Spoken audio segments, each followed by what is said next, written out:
আসসালামু আলাইকুম। কেমন আছেন সবাই? আশা করি ভালো আছেন। আবারও নতুন একটা আচারের রেসিপি নিয়ে চলে আসলাম। এমএসটি শারমিন ব্লগ পেজ থেকে আমি শারমিন আপনাদের জন্য টক ঝাল মিষ্টি কাঁচা আমের আচার নিয়ে চলে এসেছি। তো দেখেন কিভাবে খুব সহজে কাঁচা আম দিয়ে খুব সুন্দর একটা রেসিপি করা যায়। প্রথমে আমি শুকনো মরিচ আর পাঁচফোড়নটা সুন্দরভাবে টেলে নেব। পাঁচফোড়নটা টেলে নেওয়া হয়ে গেলে এখানে দিয়ে দিব শুকনো মরিচ। শুকনো মরিচ কিন্তু তেল ছাড়া টেলে নিতে হবে, একদমই তেল দেওয়া যাবে না। এখানে দেখতে পাচ্ছেন অনেকগুলো কাঁচা আম। আমগুলোকে খোসা ছাড়িয়ে নিতে হবে, সুন্দর করে খোসা ছাড়িয়ে কেটে নিতে হবে। এই পর্যায়ে আমগুলো দেখতে এরকম হয়েছে, অনেক সুন্দর লাগছে মাশাআল্লাহ।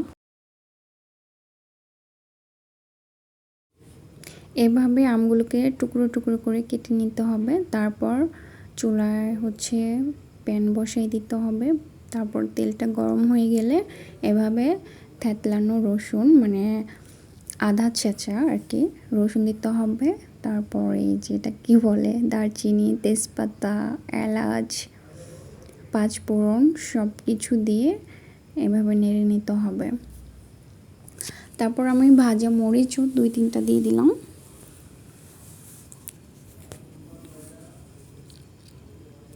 তারপর এখানে আধা শুকনো আমগুলো দিয়ে দিতে হবে। আমি আমগুলোকে জাস্ট 1 ঘন্টা রোদ দিয়েছিলাম, জাস্ট একটু পানিটা শুকানোর জন্য।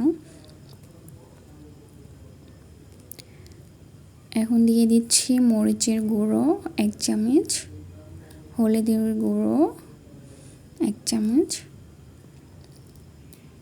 তারপর সুন্দর করে এগুলোকে মিশিয়ে নিতে হবে।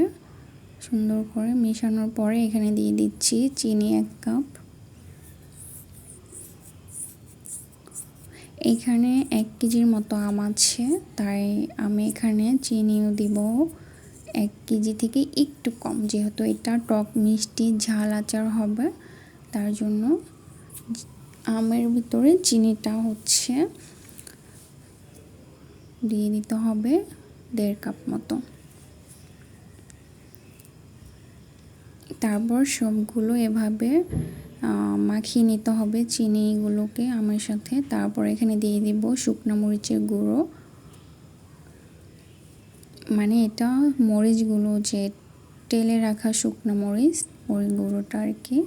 সুন্দরভাবে এখানে দিয়ে দিব, দিয়ে আবারও সুন্দর করে এগুলোকে মিশিয়ে নেব আমের সাথে।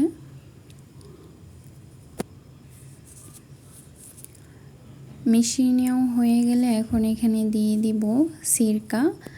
সিরকা দেওয়ার কারণে, মানে ভিনেগার, অনেকে ভিনেগার বলে, তো এটা দেওয়ার কারণে আমগুলো বছর জুড়ে মানে ভালো থাকবে। নর্মালেও রাখলেও ভালো থাকবে, ফ্রিজে রাখলেও ভালো থাকবে। আপনি দুইভাবেই এটা রেখে খেতে পারবেন আচারটা। তারপর এখানে ভেজে রাখা পাঁচফোড়ন আধা গুঁড়ো করা সবগুলো এখানে দিয়ে দিয়েছি। এখন সুন্দরভাবে এগুলোকে মিশিয়ে নেব, তার আচার রেডি। আর পাঁচফোড়ন দিয়ে দেওয়ার পরে কিন্তু আচারটা বেশিক্ষণ জাল করা যাবে না, তাহলে মশলার যে স্মেল ওটা নষ্ট হয়ে যায়। তো 2-3 মিনিটের ভিতরে আমি চুলাটা অফ করে দিয়েছি। তারপরে তো ফাইনাল লুক। তো সবাই বাসায় বানিয়ে দেখতে পারেন, খুবই মজা হয়েছে, খুবই দেখতেও খুব সুন্দর লাগছে আচারটা। সবাই ভালো থাকবেন, আল্লাহ হাফেজ।